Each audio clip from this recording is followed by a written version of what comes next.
Hi, everyone. Hello, and welcome to the Trump Tyranny Tracker. Olga Lautman is here, of course. I'm Shalev from Narrative, where we do the biggest stories in authoritarian creep every day. Olga, you've been ranting and raving all over Substack about the sort of non deliverables on the Ukraine Russia talks. What happened, in your opinion? And of course, I got to say up front, you're always right. You're always right. You were right again, and I just hat off to you. Hats up to you. You were right about your analysis about what was going on there, and tell us what you think is going to happen next. it's not, I'm not right about everything. It's about when it comes to Ukraine, just because I know Ukraine, I know Russia, so I can basically predict it in a coma of what is going to happen. Um, so basically, we've already touched on it all week that we've been doing these lives. That this is all a sham. This is all theater. Nothing is going to be accomplished. Putin obviously called for it first, and he ended up not even showing Isn't up. that crazy? I mean, the guy calls for here, makes a big announcement. Let's have the talks. We want to have the talks, and then he doesn't show up. I mean, frankly, I wouldn't show up either if I were him because he deserves a healthy dose of Novichok. I'd be like, here. So, frankly, I would not be leaving Russia to go face off with Zelensky. But no, he didn't show up. Trump obviously, was showing up until he found out that his, BFF was not showing up, and then suddenly I have things to tie up in the region, so I frankly don't have time for this either. Had Putin actually been in Turkey, Trump would be, on the first Of course.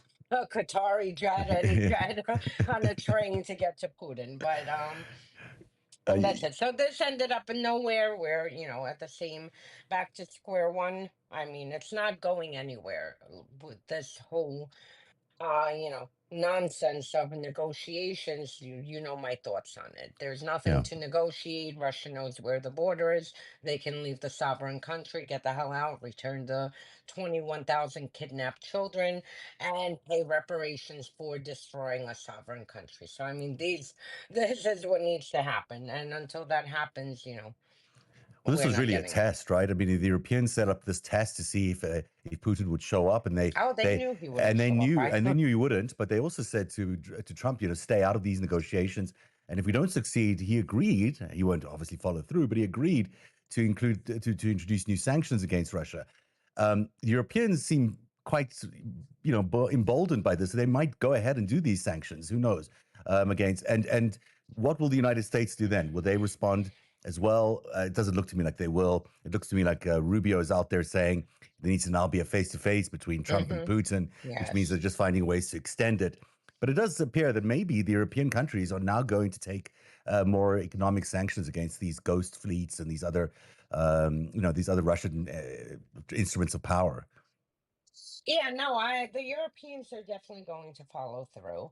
And, look, it is in their best interest. And just to hop over to the European front, three things happened very quickly. One, Poland is transforming the whole country in a war footing. Right now, they're putting mines on the borders. They're moving, military equipment because they know that war is coming with Russia.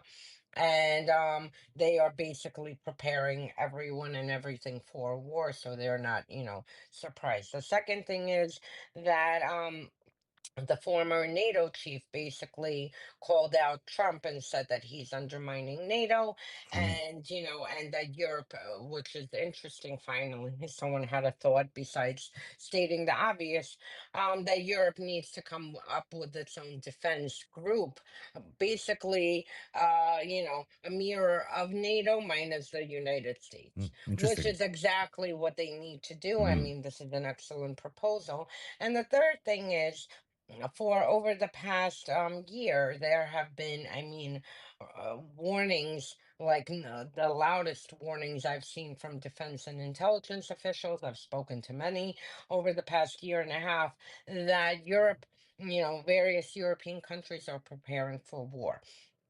Now, there was a report that just came out, and this report specifically says if Ukraine agrees to any kind of compromises or, anything that jeopardizes the country, that Russia will attack the Baltics by 2027. I mean, Oh, this really? is a year and a half away from now, and that puts Estonia, Lithuania, um, and Latvia at in danger. Now Mm. these are NATO countries, and don't forget Lithuania as well as Poland. I mean, they're both surrounded because they have Belarus, and Russia basically, softly annexed Belarus and uses it as their military playground. So Let me just, Europe understands yeah. if anything goes wrong, they are not far behind. So. Let me just clarify that report you're talking about saying 2027 an attack on the Baltics. Who's that by? And it's what's it? It's the precondition is if there is a deal, then it looks like the is that what they were saying that in Yes. 2077. So If Ukraine makes compromises, so the report mm, was put together. Forgive me, I'm not a think tank person, mm. even though I am a senior fellow at one. International uh, IISS, something for strategic studies, Okay. a very well-known think tank center. Um, and they put a report basically that should Ukraine compromise, this will give Russia, embolden Russia, and give Russia time to basically regroup and strengthen, and that they will, instead of fully going after Kiev, that they'll move towards Baltic country. And I can tell you, as someone who watches Russian news, I mean, I can tell you a decade ago, for fun, for entertainment. That's how twisted the society is.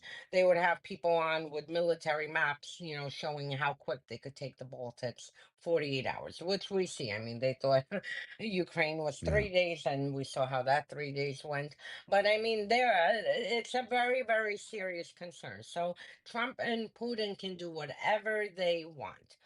It's not it's irrelevant because Europe has its own interest. Ukraine has its own interest. Ukraine needs to, you know, protect their people and get their children back. And Europe needs to stop Russia from moving forward and moving into other European countries. And Finland is at risk. Mm. Poland is at risk. The Baltics are at risk. I mean, you literally have so many countries in the path of Russia, and they all are coming up different timelines, but they all said that before 2030, there will be a major war on European soil if Russia is not defeated in Ukraine and severely weakened. So yeah, that implies severely weakened or the economy being severely weakened. That's the only way you can actually get through this. It doesn't matter if there's a ceasefire deal in many ways. and and just to again reiterate, because people in America don't seem to understand this, the media, I mean, um Putin cannot stop his war. His whole country is in a war economy. If Putin stops the war, they are going to be slammed with, what happened in the late 1990s is going to be like child's play. It's going to be the worst stagflation. Everything right now is on a war economy. This is what is propping up. And the second thing that people need to understand, which a lot of people don't understand the Russian mentality, if Putin ever stops this war without getting some kind of gains, he will be hung. I mean, the Russian people, every single leader historically has been taken down, and then in Gorbachev case, the whole Soviet Union collapsed because they weren't strong enough. They lost a war or something didn't go right. In the case of Gorbachev, it was the Soviet-Afghan war that led to the downfall. They want a strong leader, and a strong leader must deliver. And the minute a leader wavers, his own life is in danger because he will be taken out. So, I mean, there are things that's more complicated than Trump running around, you know, and screaming like, "Oh yeah, we got a deal." No, you don't have a deal. You don't understand the Ukrainian side. You don't understand, that Zelensky is not in charge. It's the civil society, and no one in Ukraine is going to allow anyone in leader in Ukraine to betray the Ukrainian people, especially after how many died, to make any kind of concessions that jeopardize Ukrainians' future. And the last thing I'll say, and I've Mm. said it forever, Ukrainians, they have been fighting, and this is again going back decades and decades. We could go to Stalin, Holodomor, and what the Russians have done. Ukrainians have been fighting for over a decade now.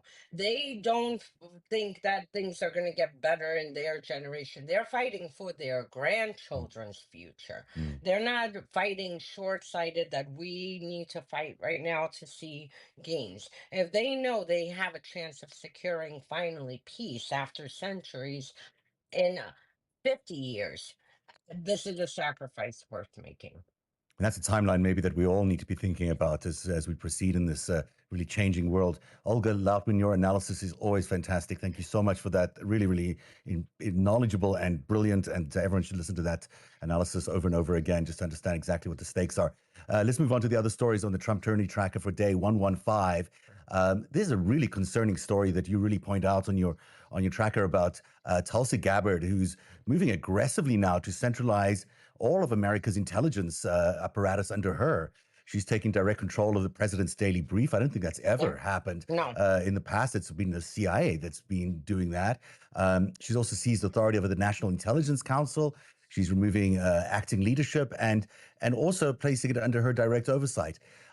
This is a fundamental shift, right? I mean, we've now got the supposed office of, it's a broad-ranging coordination role that she's supposed to be playing, but she's taking everything under her wing and being the conduit to Donald Trump for everything. And to Russia. Yeah. I Well, mean, that's really we all know her, fealty to Russia. Yeah, no, it is extremely concerning. This has never been done, at least not in, modern history. The CIA assembles these reports, it's assembled there. And, the fact that she is seizing control over all these processes and departments. I mean, this should trouble every American. I understand, we don't see the national security threats. It's not something you walk out of your house and deal with on a daily basis. But I mean, this puts everyone in danger. I mean, this puts Americans on U.S. soil in danger. This puts, Americans serving in danger. And then, frankly, I mean, I don't understand why no one is stopping this. Something needs to be done because this consolidation of power is too dangerous. You say that she's, we know her as a Russian connected entity. We know she's probably an asset, or at least maybe even an agent. Who knows? But tell us a little bit more about what you know about how tied she is to the Kremlin, because really this puts her as a daily presidential briefing person. This basically puts like a Putin mouthpiece right in front of Trump every day. Or, or as we had it in the Soviet Union, having, satellite intelligence agencies Mm. that the KGB controlled. I mean, this is frankly what it is. So she now he called she were covered up for Assad. And basically add what people need to understand when Assad was carrying out his atrocities and he murdered upwards of 750 thousand Wow. Syrians. I mean, and Russia officially entered in 2015, but my sources, including a journalist who was on the ground, tell me it was as early as 2012 that the Russians were already there propping him up. Um, so he used chemical weapons on people. I mean, it was multiple times. And she basically, what Russia did with their disinformation at the time, they were running, disinformation for serious purposes, discrediting and attacking anyone who was trying to shine light to what was happening in Syria. We saw what happened with the White Helmets, which is a civil society group of volunteers, who were trying to assist any way they can with anyone who needed help to avoid Assad's mass graves. And then At the same time, Russia was running disinformation, with their annexation of Crimea. So this woman, an American, decides that Russia is correct and Assad is correct, and she, says that no chemical weapons happened there. It wasn't the Assad regime who put it out, and I mean, I followed it closely back then. Russia was putting out disinformation that the U.S. is the one who released the chemical weapons. I mean, a whole range of theories. Opposition released the chemical weapons. It was Assad. I mean, it's been proven people have been prosecuted in international court. And then now for the other fact, I mean, she for at least a decade has mimicked Russia's propaganda. She shares RT, Mm. and like for someone who served in the military, I mean, you would think she would know better not to Oh, repost RT and to push this, especially when people told her, like, no, this is Russian disinformation. And I'm sure people, when she was in Congress and, and afterwards told her this, and she, I mean, it's someone, basically someone who should frankly have nothing, no, proximity to U.S. intelligence or U.S. national security, because this endangers all of us. And the fact now she's really changing the structure of how things works, I mean, that's very uh, scary.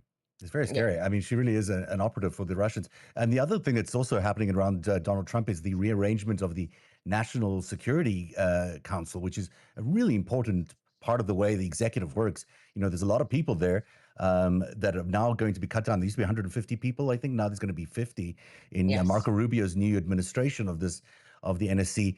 But this is also changing their way they operate. I mean, in the past, they've sort of been policy advisors to Yes. the president, but now you're saying they're going to be acting in a different way. What are they going to be doing now? So the National Security Council is an assembly of experts, that the Hmm. president picks. Sometimes they move through, stay, through different administrations who know the region that they're talking about. And they make recommendations, after weighing all the options on the best responses, the best tactics and whatnot.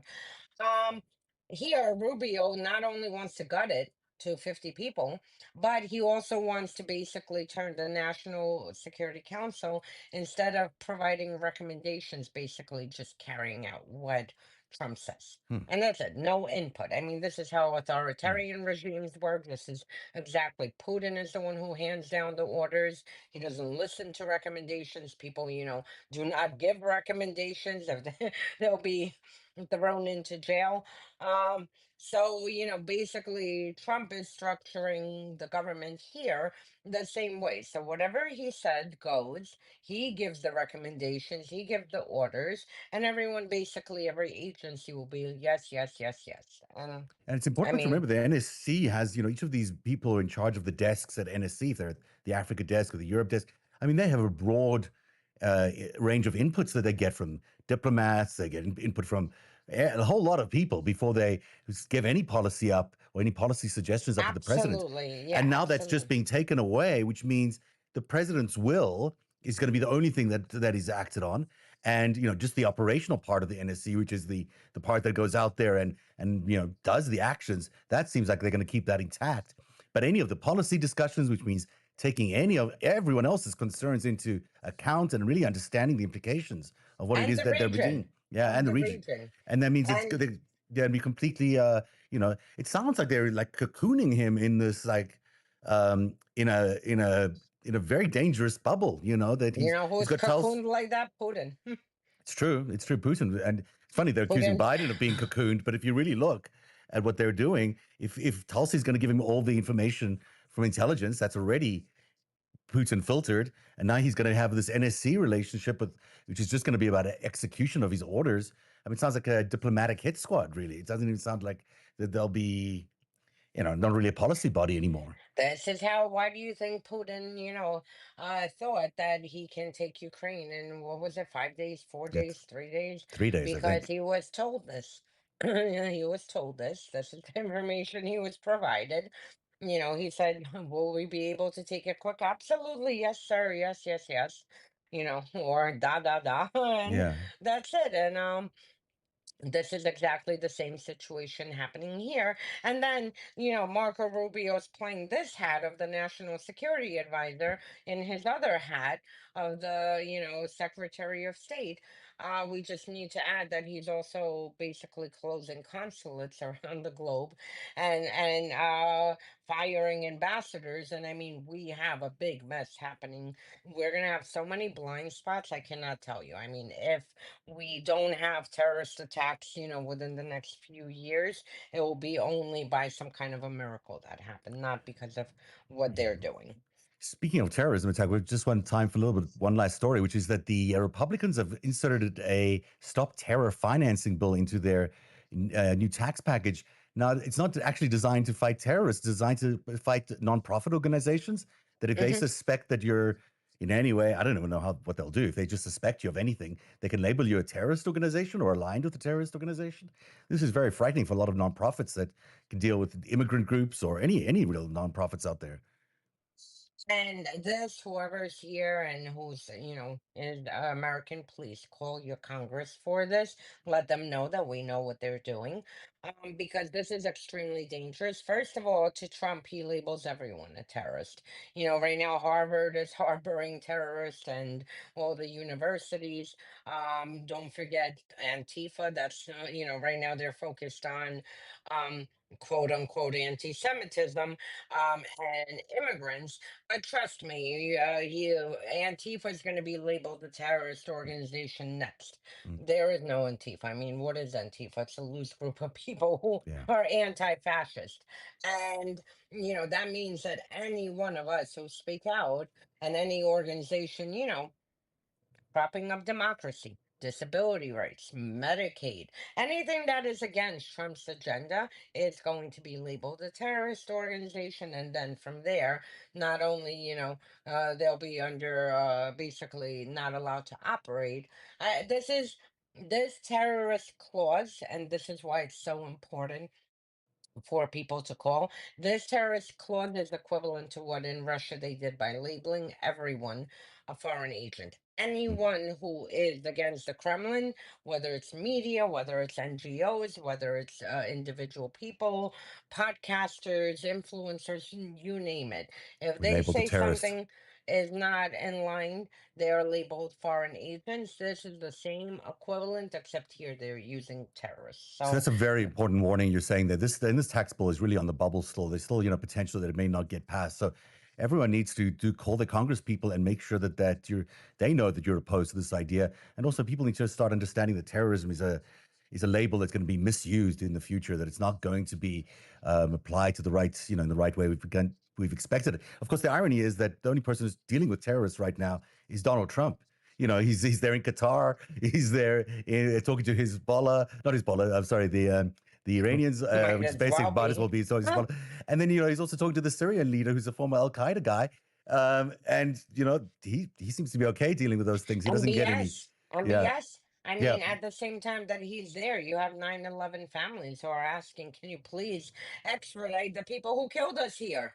And, unbelievable. he is sitting there, not to mention MBS, uh, killed a journalist, an American, green card holder, Mm, resident, Khashoggi, I mean, in the most brutal fashion, mm. cutting him up in pieces so Talk he about can't be terrorism.